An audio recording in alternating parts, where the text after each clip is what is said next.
White House aide just dropped disgusting bomb about Barack Obama's trashy private habit he hid.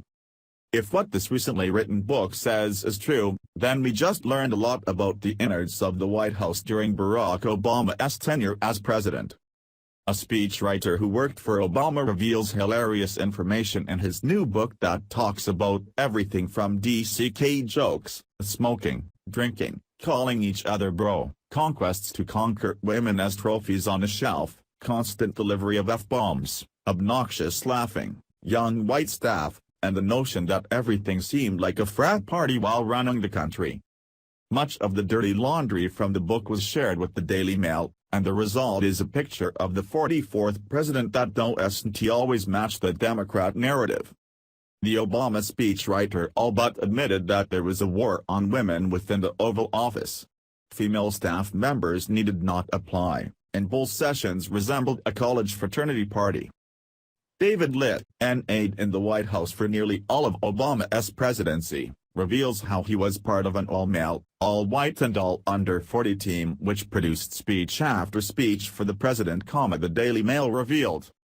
Obama always tried to portray a classy, well-spoken, and well-dressed man to the public. Regardless of what actually came out of his mouth, or his fake crying, you can't deny that Obama did a decent job of dressing well and playing the part of president, but being president is a little bit more than dressing up and acting. It's not shocking to hear about Obama's other habits that weren't commonly seen by the general public. No one really saw how Obama really was. One shocking bit of info is the alleged war on women in which males were only accepted for certain tasks. Considering the left is so pro-women, it's weird to see that it wasn't that way in the confines of the White House. Why was the speech team white under 40 males? Could it be that they were just the best at writing speeches? Were the women too emotional? Were the older folks too out of touch with current trends and vocabulary? Were the white guys the only ones who even tried out for the job? He also reveals how the team and other White House aides drank, smoked, called each other bro, and liked or pretended to like only college basketball to please the president, the newspaper continued. Amazingly, the frat boy antics didn't end there. It was common for staffers within Obama's inner circle to use women as trophies, and sexual conquests were allegedly viewed as a badge of honor. It was painfully easy for aides to use their White House credentials to target and seduce women, according to Litt. If going to work was like a college party, then I can I'd love that job. Although I am not sure that's the kind of atmosphere you want in the White House. Then again, if this happens after hours, then it's fine. Now the part about using women as trophies is concerning.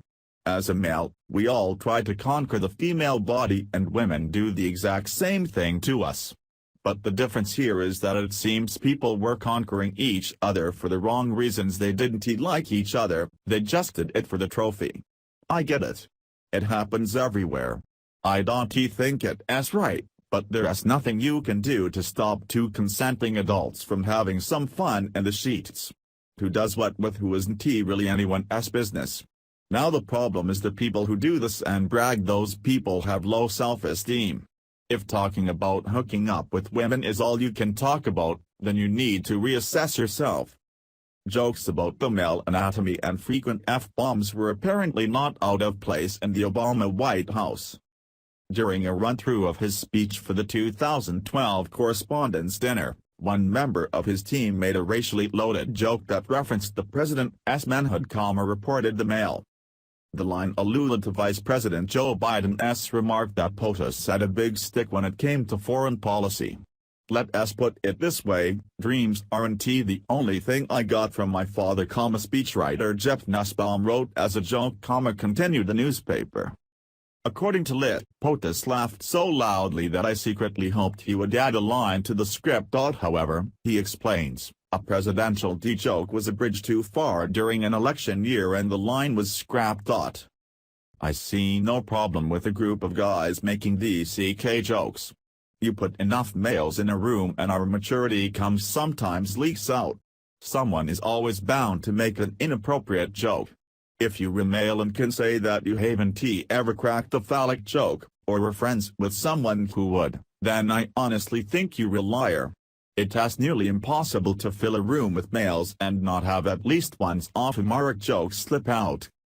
It sounds like working for Obama was a blast. Not that I agree with Obama's policies or body of work, but if you tell me my job is reminiscent of a frat party, well then I am all in. The most important part of one's job is to enjoy themselves while doing it. Even though Obama seemed to have some not-so-presidential habits behind closed doors, it seems like the speechwriter who wrote the book probably enjoyed his job more than ever. It's not very presidential behavior and probably a bad idea for the public to see the side of our White House, but we would be silly to think it's all business all the time in the big house. People at every job find a way to have fun sometimes. If you were a young speechwriter partying at work and getting paid for it, then how could you complain? If you love your job, then you don't ever work a day in your life. Thanks for watching. Please subscribe Breaking News 365 channel. Goodbye and see you again.